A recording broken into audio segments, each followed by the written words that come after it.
नमस्कार, स्वागत है आप दर्शकों का। आप देख रहे हैं न्यूज़ 18 का डिजिटल प्लेटफॉर्म। मैं हूं आपके साथ रजनी चौबे।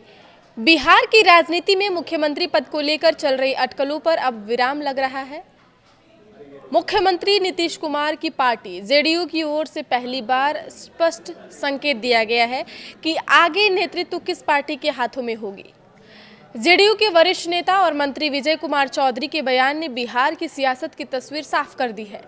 उन्होंने स्पष्ट कहा है कि राज्य में बीजेपी बड़ी पार्टी है और आगे नेतृत्व उसी को करना है। यानी अब मुख्यमंत्री को लेकर जो सस्पेंस और खेला की चर्चा थी, उस पर लगभग पूर्ण विराम लग चुका है और बीजेपी के नेतृत्व में नई सरकार बनने की दिशा तय मानी जा रही है।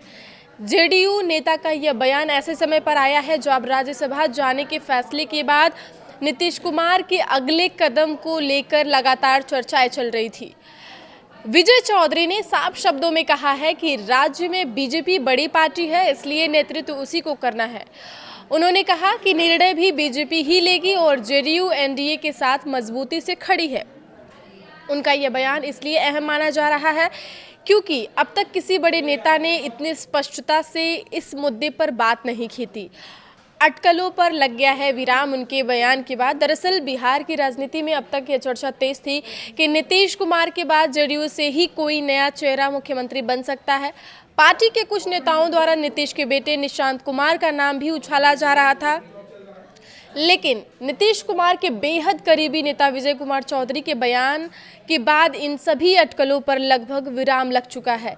इससे ये भी साफ संकेत मिलता है कि सत्ता का संतुलन अब बीजेपी के पक्ष में झुक चुका है।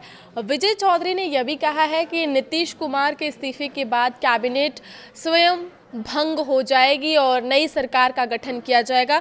उन्होंने बताया कि शुभ मुहूर्त देखकर सरकार बनने की प्रक्रिया पूरी होगी। दरअसल फिलहाल खरमास का समय चल रहा है, ऐसे में 14 अप्रैल के बाद किसी उपयुक्त दिन नई सरकार के गठन की संभावना जताई जा रही थी, जिसको लेकर के अटकलें भी दूर कर दी गई हैं और 15 अप्रैल को पटना के गांधी मैदान में बिहार के नए मुख्यमंत्री का चुनाव होगा और उस दिन नए सीएम उस मैदान में बिहार के नए सीएम के रूप में शपथ लेंगे।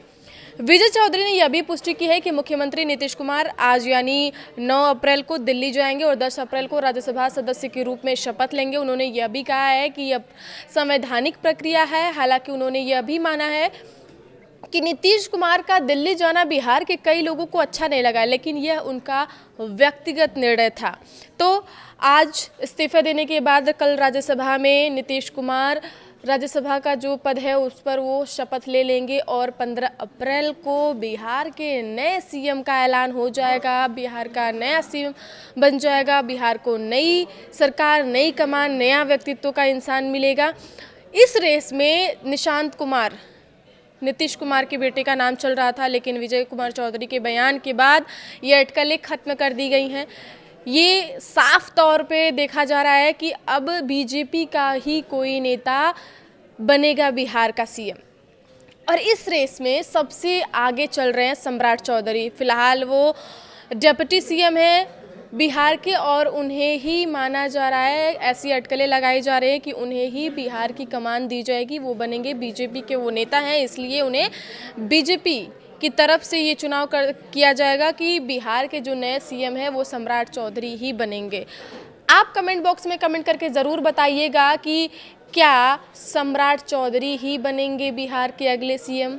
आगे की खबरों के लिए आप देखते रहिए न्यूज़ 18 का डिजिटल प्लेटफॉर्म। धन्यवाद।